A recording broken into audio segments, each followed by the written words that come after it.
قاری صاحب جادو کا، جنات کا، اسیب کا، ان چیزوں کا علاج قرآن سے تو ممکن ہے نا؟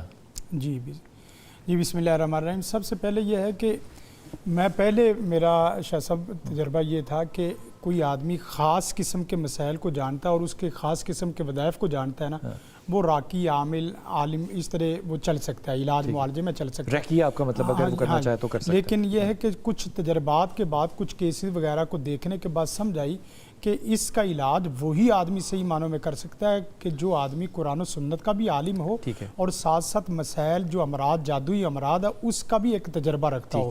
دونوں کو لے کے چلنا ہے، ایک وظیفہ ایک جگہ کامیاب، دوسرا وظیفہ دوسری جگہ اس طرح کامیاب وہ نہیں چلتا۔ لیکن اگر بات کی جائے کہ علاج کی، تو علاج صرف وہی ہے جو کتاب اللہ اور سنت رسول اللہ سے ہے۔ بالکل۔ اور آپ نے بھی یہی حتمی یقینی بیانیہ جو دیا ہے اور ہم اس کے ساتھ مکمل 100% ایگری کرتے۔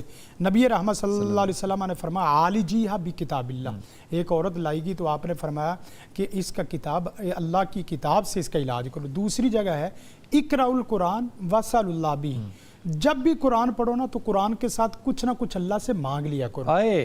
جب بھی قرآن پڑھو، ہاں قرآن پڑھو تو قرآن کے ساتھ اور اللہ سے کچھ مانگ لیا کرو، واسأل اللہ بھی، یہ حدیث۔ اور ایک تیسری حدیث میں ہے من قرأ القرآن، جو آدمی قرآن پڑھے اسے لازماً چاہیے کہ وہ کچھ نہ کچھ لازمی مانگے، یہ بھی دوسری حدیث ہے۔ لیکن یہاں سیگوں کا تھوڑا سا فرق ہے۔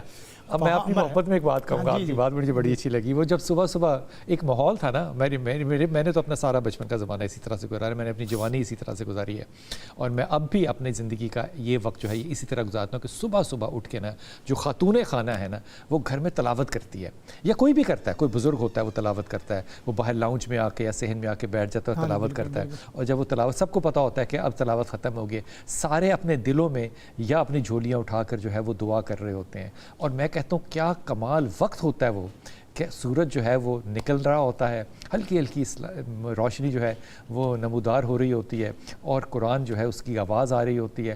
اور یقین کیجئے میں اپنے محلے کی بھی بات کر رہا ہوں اور اپنی زندگی کا تجربہ بھی بتا رہا ہوں کہ جب گھروں سے جن میں آواز آتی تھی، جب صبح نماز کے لیے وہاں سے لوگ واپس آ رہے ہوتے تھے اور اذان، وہ تلاوت کی آواز نہ آ رہی ہو، تو وہ وہاں پہ جا کے ضرور پوچھتے تھے ناشتے کے وقت کہ طبیعت ٹھیک ہے، گھر میں خیریت ہے، آج وہ تلاوت کی آواز نہیں آئی۔